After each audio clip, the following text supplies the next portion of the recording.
नमस्ते दोस्तों, आपका गोल्ड प्राइस टुडे न्यूज में स्वागत है। और हम चर्चा कर रहे हैं सोने चांदी के भाव की। लगातार नए रिकॉर्ड बनाते जा रहा है, तो क्या रिकॉर्ड जारी रहेगा या गिरावट आएगी? क्या कुछ हो सकता है, इस पर बात करने के लिए हमारे साथ वंदना भारती जी है, एसएमसी ग्लोबल से। वंदना जी नमस्ते, स्वागत है। वीरेंद्र जी, सबसे पहले आपको और दर्शकों को मेरा बहुत बहुत नमस्कार। दोस्तों, आगे बढ़ने से पहले जो हमारे साथ नए दर्शक जुड़ रहे हैं उनसे मैं रिक्वेस्ट करूंगा कि चैनल को सब्सक्राइब कर लीजिएगा। वंदना जी, आपने लगता है बहुत सारा गोल्ड खरीद के रखा है। पीछे आपने बैकग्राउंड में बहुत सारा गोल्ड लगा के रखा हुआ है। इतना महंगा है वीरेंद्र जी, क्या वर्चुअल गोल्ड से ही यहाँ पे हमें एक कहते हैं ना कि सेटिस्फैक्शन लेना होगा। बाकी तो खरीदने लायक लोग को छोड़ा ही नहीं गोल्ड ने कि वो फिजिकल में जाए और बाइंग करें। मतलब बस जो है आगे पीछे स्टेटस पे। बस खुश हो लेना है, बैकग्राउंड लगा के खुश हो लेना है। नहीं नहीं, आप सही कह रहे हैं, बैकग्राउंड से ही अभी काम चलाना पड़ेगा। पर कैसे देख रही है मैम? क्या है कि सोना तो अभी पीछे हटने का नाम ही नहीं ले रहा। $3,000 भी अब क्रॉस कर गया और 3,050 के आसपास वहां पर चल रहा है। वीरेंद्र जी, वो स्प्रिंटर्स होते हैं ना कि दो कदम पीछे लेते हैं तेज दौड़ने के लिए। ये $50 नीचे भी नहीं आता, ये 25-30 डॉलर नीचे आता है और ये $60 ऊपर की तरफ भागता है।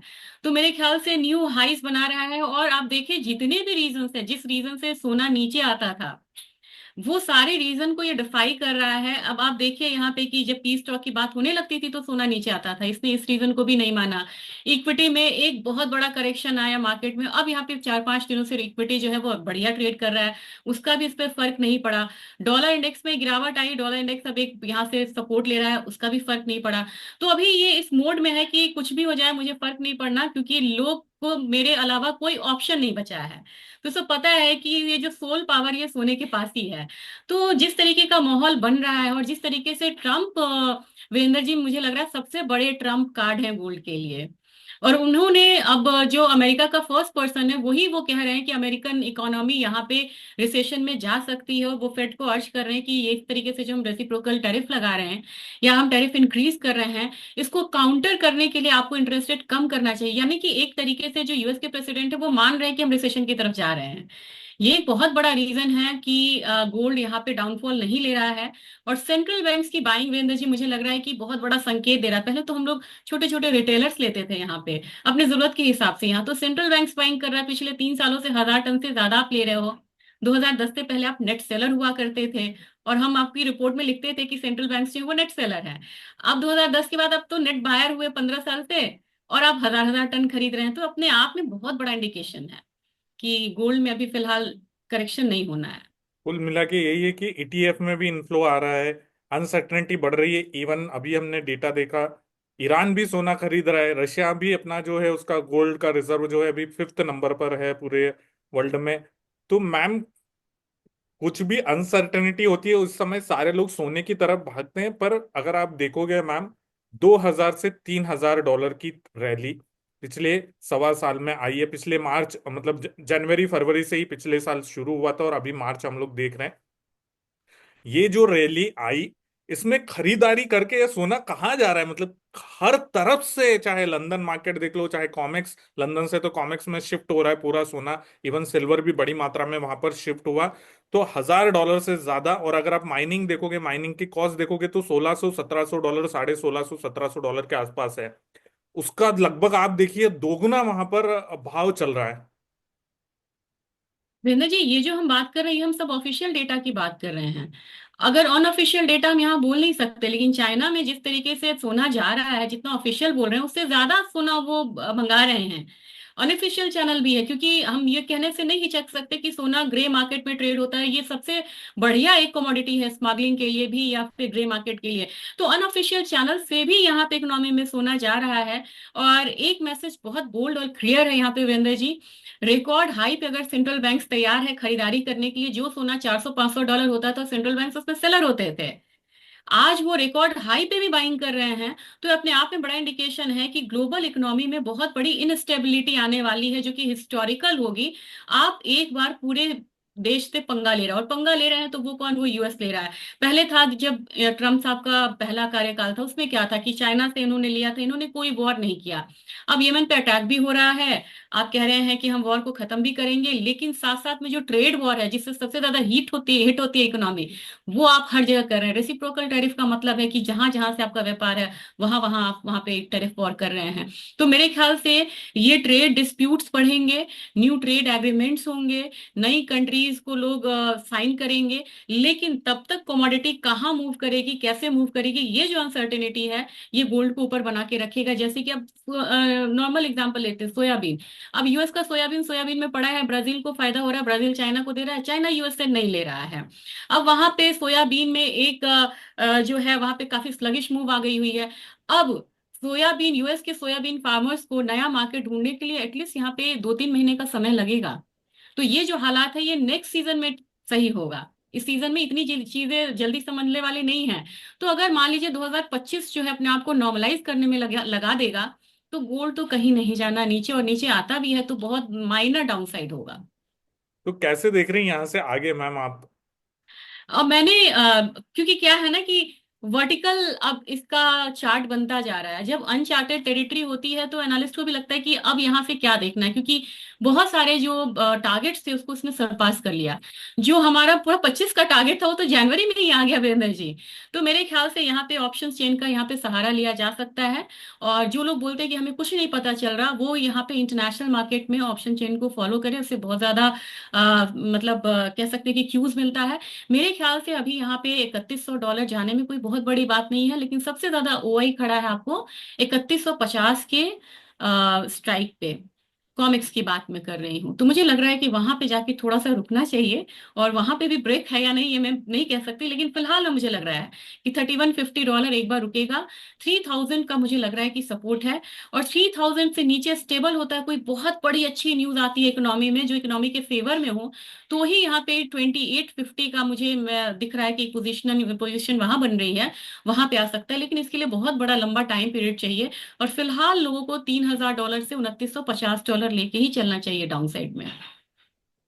और भारतीय बाजार में मैम? भारतीय बाजार में मुझे लग रहा है एक चीज मैं यहाँ में वीरेंद्र जी कहना चाहूंगी, आईएनआर को यहाँ पे जरूर कंसिडर करना होगा। जो आईएनआर यहाँ पे 88 था और बात हो रही थी, आप याद करिए, इनफैक्ट मैंने भी कहा था कि 25 में हो सकता है कि 90 रुपए तक आ जाए प्रति डॉलर।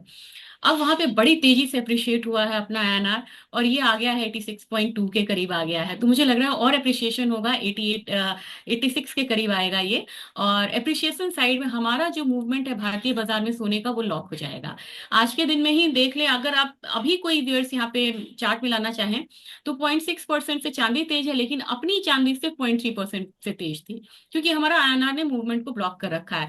तो और अप्रिशिएशन होता है आईएनआर में, तो मुझे लग रहा है कि अपना बाजार 98,000 नीचे की तरफ देख सकता है चांदी में।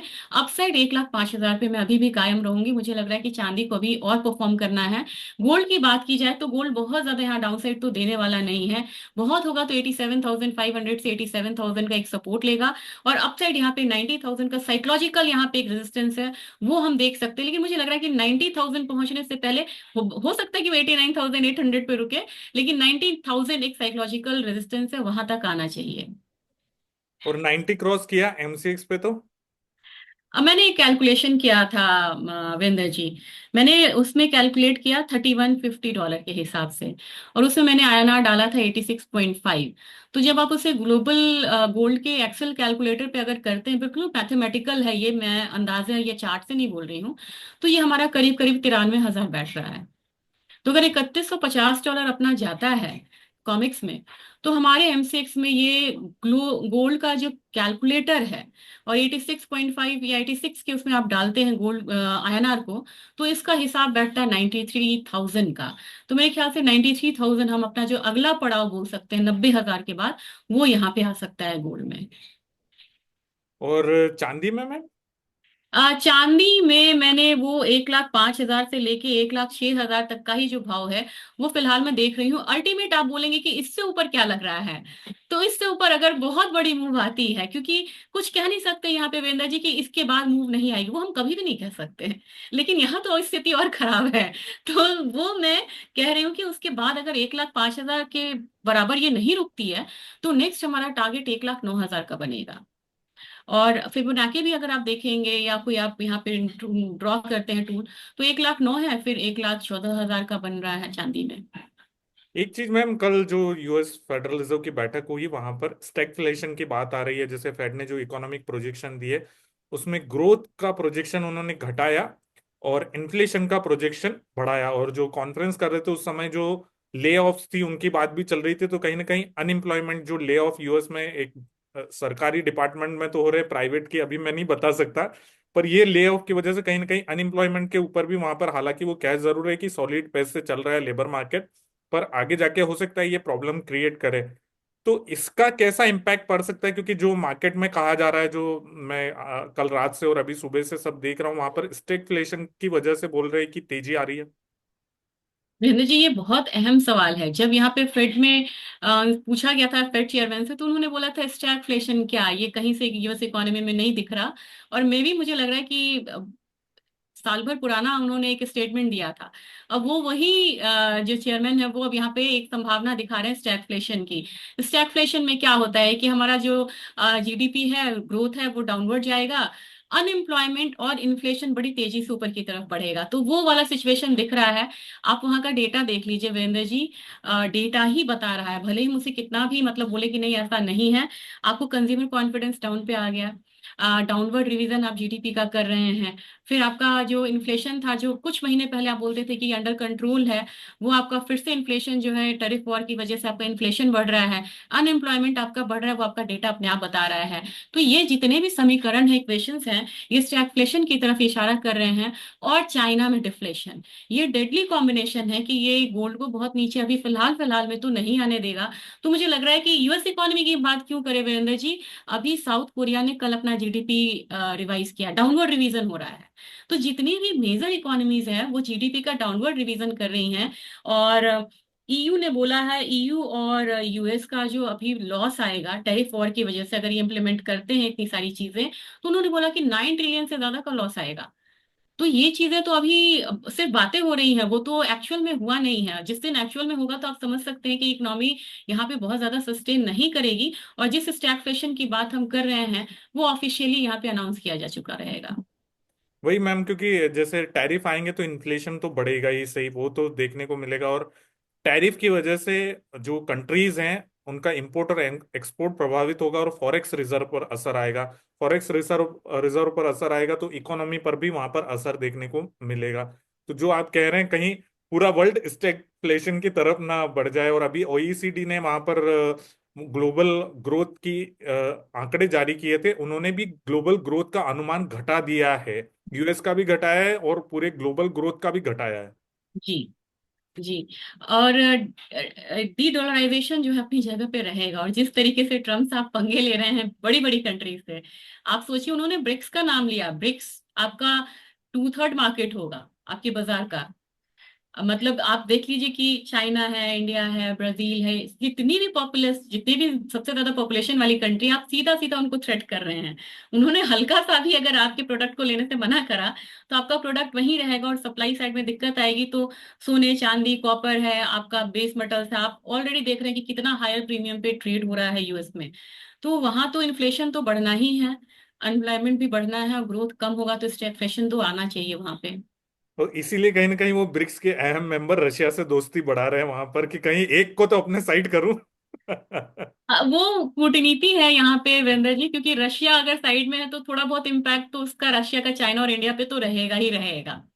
तो वो एक ट्रेड का जो समीकरण है वो बहुत ज्यादा बिगड़े ना, इसके इसलिए लिए भी कर रहे वो हैं। एक साथ में लेके चल रहे हैं। मैम, जैसे आपने आपने तो सोना पीछे वर्चुअली लगा लिया, पर जिन लोगों को घर में सही में सोना लेकर आना है, खरीदना है, इन्वेस्टमेंट करना है, शादी के लिए खरीदना है, वो लोग क्या करें अभी? मतलब कंफ्यूजन में, कंफ्यूजन क्या कहूँ मैं आपको, पिछले 6-8 महीने से लोग कंफ्यूजन में ही है गोल्ड को लेकर। वीरेंद्र जी, एक बार मैंने कहा था, मेरा लास्ट मैंने बढ़िया मौका एज एन एनालिस्ट मैंने तभी दिया था जब एक बारी आपको 86-85 थाउजेंड गोल आया था करेक्ट होके हायर साइड से। उसके बाद अनफॉर्चुनेटली मैंने भी कोई ऐसा मौका नहीं दिया है, मैंने कहा हो कि गोल्ड यहाँ से थोड़ा करेक्शन लेगा और वो आया है। तो मुझे लग रहा है कि भ्रम में अभी नहीं रखना चाहिए कि यहाँ से, क्योंकि बाजार में बहुत तरीके की न्यूज आ जाती है कि 65,000 आ जाएगा, 70 75 आएगा। हमें बिल्कुल यहाँ पे समझदारी से काम लेना होगा, एटलीस्ट 50%। 50% मैं बोल रही हूँ कि अभी एक करेक्शन होता है 87,000 के करीब आता है तो आपको एटलीस्ट खरीद के चलना चाहिए। क्योंकि हम लोग पहले 55 पे भी खरीदने से कतराते थे, सोचते थे कि 52 आ जाएगा, लेकिन अब 80 जो है ना, 85 ये न्यू नॉर्मल हो गया है। तो मेरे ख्याल से 87 87.5 भी आता है, 24 कैरेट की मैं बात कर रही हूँ। तो वहां उन्हें खरीदना चाहिए। दूसरी चीज है कि ईटीएफ बाइंग को मैंने बहुत रिकमेंड करा था पिछले 1 सालों से। और रशिया कह रही हूँ, एशिया और कनाडा में आप देखिएगा ईटीएफ बाइंग बहुत बढ़ी भी है। तो ये ट्रेंड पकड़ रहा है, और जो लोग यहाँ पे फिजिकल नहीं वर्चुअल में जाना चाहते हैं, उनके लिए मैं कहूंगी कि थोड़ा सा करेक्शन का वेट करिए। एटलीस्ट मुझे लग रहा है कि 87,500, 88,000 वाला लेवल तो मिल सकता है आराम से। 87,000 वाला लेवल भी मिलना चाहिए। वहां पे आप ईटीएफ में बाइंग करिए, या आपको फिजिकल लेना फिजिकल लीजिए। एक सलाह रहेगी कि हमारे साथ क्या होता है ना, कि हम शादी में हमारा इतना रहता है कि हमें 5 लाख ज्वेलरी पे खर्च करनी है। हमारा वो होता है, क्या बोलते हैं उसे, हम बजट बनाते हैं, कितने खाने में, इतना कपड़ों में, इतना बहुत सारी चीजें होती हैं। तो उसमें अगर मान लीजिए कि 5 लाख है या आपका जितना बजट है, तो यहाँ पे काफी ज्यादा ज्वेलर्स अब हायर प्राइसेस को देखते हुए वो 18 कैरेट्स की ज्वेलरी बना रहे हैं, और डेली यूज की ज्वेलरी बना रही है। आप वो भी यहाँ पे प्रेफर कर सकते हैं, तो वो गोल्ड का एक फ्लेवर भी आएगा, आपका कॉस्ट भी थोड़ा सा कम रहेगा। हालांकि आपको 24 कैरेट 22 कैरेट तो नहीं मिलेगा, बट एटलीस्ट वो चीज आपकी फुलफिल हो जाएगी ज्वेलरी वाली। मैम जैसे आपने कहा, ज्वेलरी में अभी लाइट वेट का चलन चल रहा है, और लाइट वेट के बाद अभी जब से ये भाव बढ़े, अल्ट्रा लाइट वेट ज्वेलरी अब आ रही है। लोग मैन्युफैक्चर कर रहे हैं बड़े पैमाने पे। कुछ मैन्युफैक्चरर जो हैं, होलसेलर मैन्युफैक्चरर, उनसे बात भी हुई, वो अब अल्ट्रा लाइट वेट के कॉन्सेप्ट पे काम कर रहे हैं। और कैरेटेज भी कम हो रहा है। जैसे ऐसी भी बातें हो रही हैं कि 9 कैरेट की ज्वेलरी को ज्यादा बनाया जाए उसको, क्योंकि जो अफोर्ड लोग करना चाह रहे हैं ज्वेलरी को, वो अफोर्ड नहीं कर पा रहे। तो ये अभी मार्केट में कुछ नए ट्रेंड चल रहे हैं। और अभी मैं बैंगलोर जाने वाला हूँ, आईएजेस तृतीया जो शो हो रहा है 21 से 24। तो वहां पे मुझे और ट्रेंड देखने को मिलेंगे, लोगों से बातचीत करने को मिलेंगे। तो अगले इंटरव्यू में शायद हम लोग को डिस्कस करें। आज के लिए इतना ही ma'am, thank you so much. Thank और यू। जाते जाते कोई डिस्क्लेमर देना चाहेंगे आप? जी वीरेंद्र जी, ये काफी जरूरी है। मेरी अपनी कोई पर्सनल पोजीशन नहीं, मैं कमोडिटी में ट्रेड नहीं करती। और क्लाइंट्स की कुछ पोजीशन हो सकती है मेरे सलाह पे, वो भी एसएमसी के क्लाइंट्स की। बाकी मेरा अपना पर्सनल कोई भी ट्रेड नहीं है। Thank you so much ma'am. और दोस्तों, हम आपको यहाँ बोल दें कि अगर आप सोने चांदी की किसी प्रकार की खरीद बिक्री करते हैं, तो अपने वित्तीय सलाहकार की राय से ही करिएगा, क्योंकि मार्केट में बहुत ज्यादा अनसर्टेनिटी है। Thank you so much.